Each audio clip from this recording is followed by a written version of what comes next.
TRS పాలన కాంగ్రెస్ పాలన నేను మీకు కంపారిజన్ చెప్తున్నాను అందుకని. సో అంతకుముందు ముఖ్యమంత్రి కలిసేది కాదు, ఇప్పుడు ముఖ్యమంత్రి ఈజీ యాక్సెస్ ఉన్నది. అంతకుముందుకు అధికారులు కలిసే వాళ్ళు కాదు, ఇప్పుడు కలుస్తున్నారు.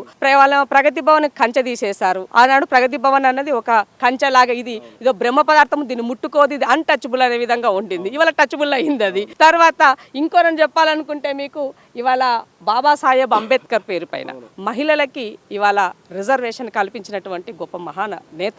ఇవాళ ఆయన ఒక విగ్రహం పెట్టాడు తప్ప ఆయన ఆశయాలను కేసీఆర్ కంప్లీట్గా తుంగలో తొక్కినాడు.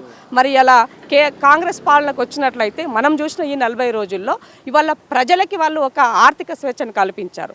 మీరు స్వేచ్ఛగా బస్సు ఎక్కండి, మీరు తిరగండి, ఎక్కడైనా వెళ్ళండి మీ యొక్క అవసరాల నిమిత్తం. అంటే ఒక నెలకి మినిమం 1400 రూపాయలు ఒక బస్ పాస్. అవే 1400 ఉంటే వాళ్ళ ఇంటి ఖర్చు కూరగాయలకు అవుతాయి. మా ఆడబిడ్డలకు అది సేవ్ చేసుకున్న వాళ్ళు అవుతారు. సో అక్కడ పొదుపునది కనబడుతుంది, ఆర్థిక స్వేచ్ఛ వచ్చే